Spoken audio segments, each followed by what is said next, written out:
Capítulo 20. Condimentos. Parte 1. Temperos e condimentos. Os condimentos tão frequentemente usados pelos mundanos são de molde a arruinar a digestão.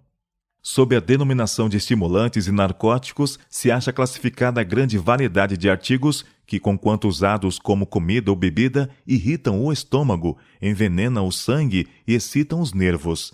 Seu uso é um positivo mal. Muitos procuram a excitação dos estimulantes porque, no momento, são aprazíveis os resultados. Há sempre, porém, uma reação. O uso de estimulantes não naturais tende sempre ao excesso, sendo agente ativo em promover a degeneração e a ruína. Nesta época de pressa, quanto menos excitante for a comida, melhor. Os condimentos são prejudiciais em sua natureza. A mostarda, a pimenta, as especiarias, os picles e coisas semelhantes irritam o estômago e tornam o sangue febril e impuro. O estado de inflamação do estômago do bêbado é muitas vezes pintado para ilustrar os efeitos das bebidas alcoólicas.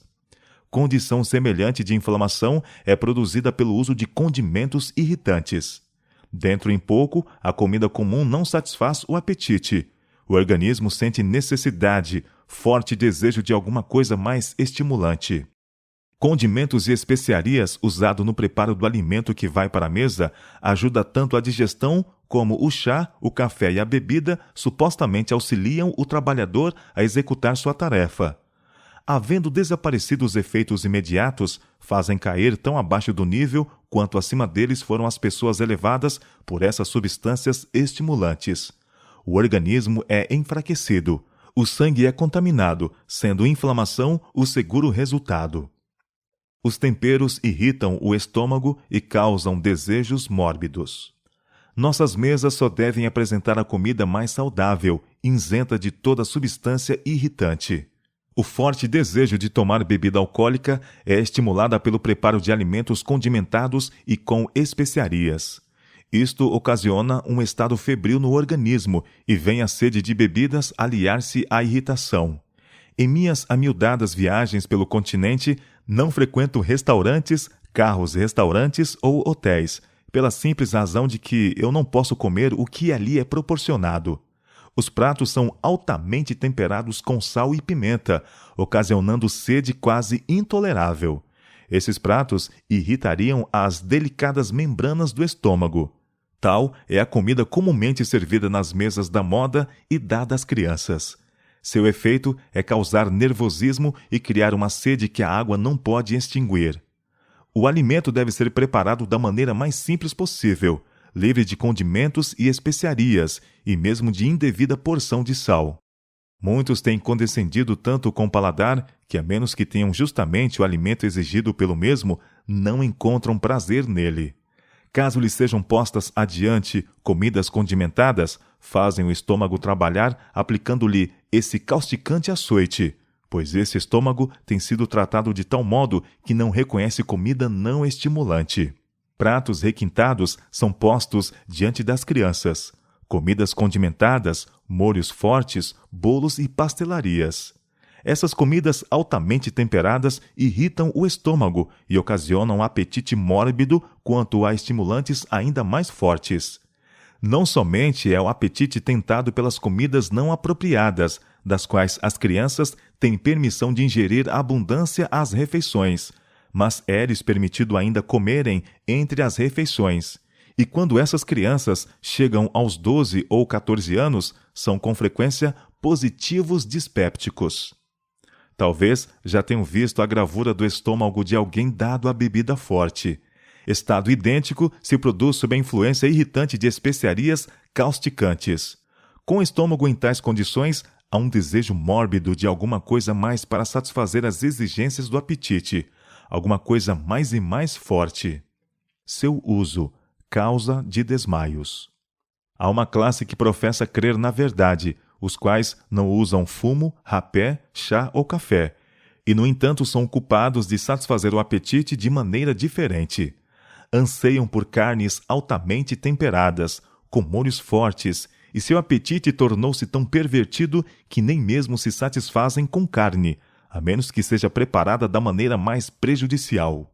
O estômago fica febril, Os órgãos digestivos são sobrecarregados e, contudo, o estômago trabalha arduamente para dispor da carga que lhe é imposta. Depois de haver o estômago efetuado sua tarefa, torna-se exausto, o que causa desfalecimento. Aqui é onde muitos se enganam, pensando que é a necessidade de alimento que produz essa sensação, e sem darem ao estômago tempo para descansar, tomam mais alimento, o que remove temporariamente a fraqueza. E quanto mais se condescende com o apetite, tanto mais clamará ele por satisfação. As especiarias irritam a princípio as tenras mucosas do estômago, mas no final destroem a natural sensibilidade desta delicada membrana. O sangue se torna fibricitante, despertam-se as propensões animais, ao passo que as faculdades morais e intelectuais são enfraquecidas e tornam-se servas das paixões inferiores. A mãe deve cuidar em pôr diante de sua família uma alimentação simples, se bem que nutritiva.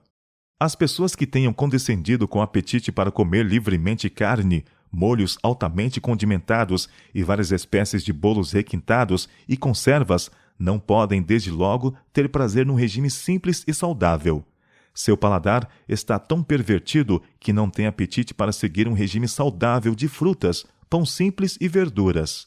Não devem esperar que logo, a princípio, tenham prazer em tomar alimento tão diferente daquele com o qual têm condescendido.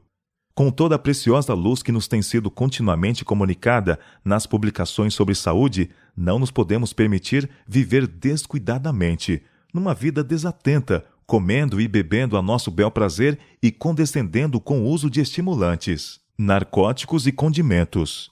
Tomemos em consideração que possuímos uma alma a salvar ou a perder, e que é de consequência vital a maneira por que nos relacionamos com a questão da temperança.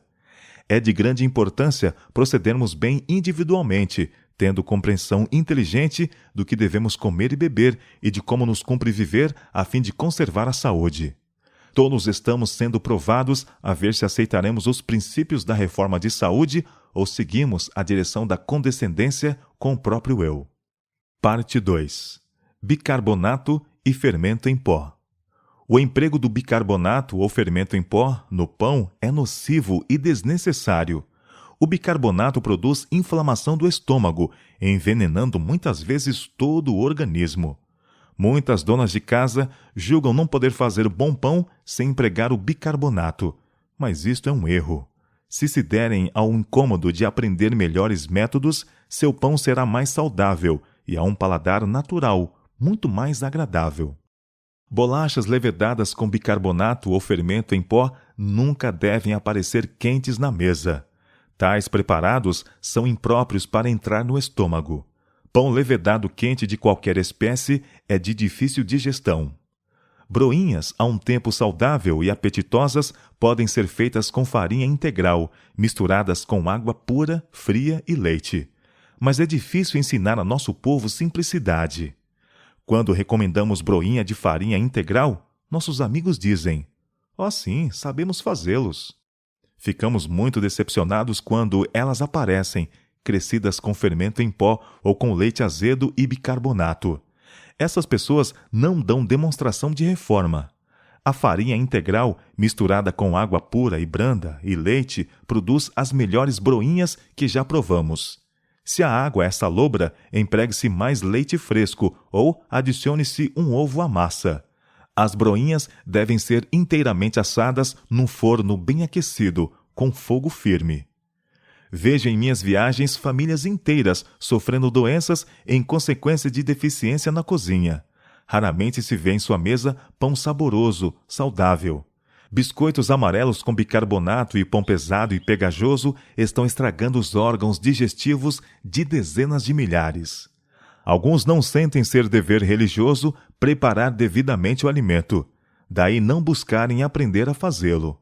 Deixam o pão ficar azedo antes de assá-lo, e o bicarbonato adicionado a fim de remediar o descuido da cozinheira torna-o totalmente impróprio para o estômago humano. Vemos peles emaciadas e queixosos dispépticos onde quer que vamos. Quando nos sentamos à mesa e comemos a comida preparada da mesma maneira, porque tem sido feita há meses, talvez anos, admiro-me de que essas pessoas estejam vivas. O pão e as bolachas estão amarelos de bicarbonato. Esse recurso do bicarbonato destina-se a poupar um pouco de cuidado. Em virtude de esquecimento, o pão é deixado azedar muitas vezes antes de assar, e para remediar o mal, acrescenta-se grande porção de bicarbonato, o que apenas o torna totalmente impróprio para o estômago humano. O bicarbonato não deve ser de forma alguma introduzido no estômago, pois seu efeito é terrível. Ele corrói as mucosas do estômago, ocasiona a inflamação e envenena com frequência todo o organismo. Alguns alegam: não posso fazer broinhas ou bom pão a não ser que empregue bicarbonato ou fermento em pó. Certamente poderão, se tornarem alunos e estiverem dispostos a aprender. Não é a saúde de sua família de suficiente valor para inspirar-lhes a ambição de aprender a cozinhar e a comer? Parte 3. Sal. Não useis sal em quantidade. Evitai as conservas e comidas condimentadas. Servir-vos de abundância de frutas e a irritação que reclama tanta bebida nas refeições desaparecerá em grande parte. Cumpre preparar o alimento de modo a ser não só apetitoso, como substancial. Não se deve subtrair ao corpo o que ele necessita. Eu uso sal e sempre usei, porque o sal, em vez de produzir efeito deletério, é realmente essencial para o sangue. Uma vez o doutor procurou ensinar nossa família a cozinhar segundo a reforma de saúde, tal como ele a entendia, sem sal nem qualquer outra coisa que temperasse a comida. Bem, decidi experimentar, mas fiquei com as forças tão reduzidas que tive de mudar, e começamos um método diferente com grande êxito. Digo-vos isto porque sei que vos encontrais em real perigo. O alimento deve ser preparado de maneira que seja nutritivo. Não devia ser privado daquilo que o organismo necessita. Uso algum sal e tenho sempre, porque segundo a instrução que me foi dada por Deus, esse artigo, em vez de ser deletério, é realmente essencial ao sangue. Os porquês e paraquês disto, não sei, mas transmito-lhes a instrução segundo me foi dada. Parte 4. Molhos e vinagre. Nesta época de pressa, quanto menos estimulante for a comida, melhor. Os condimentos são prejudiciais em sua natureza. A mostarda, a pimenta, as especiarias, os picles e coisas semelhantes irritam o estômago e tornam o sangue febril e impuro. Achava-me uma vez a uma mesa com várias crianças abaixo de 12 anos. Foi servida carne com abundância, e então uma menina delicada e nervosa pediu picles. Entregaram-lhe um frasco de picles mistos, ardente de mostarda e picante de outros condimentos, e disso ela se serviu abundantemente. A criança era conhecida por seu nervosismo e irritabilidade de temperamento, e esses condimentos ardentes eram de molde a produzir tal condição. Os pastéis de carne e os picles, que jamais deveriam encontrar lugar em qualquer estômago humano, proporcionarão mísera qualidade de sangue. Os órgãos que produzem o sangue não podem converter condimentos, pastéis de carne, picles e carnes doentes em sangue bom.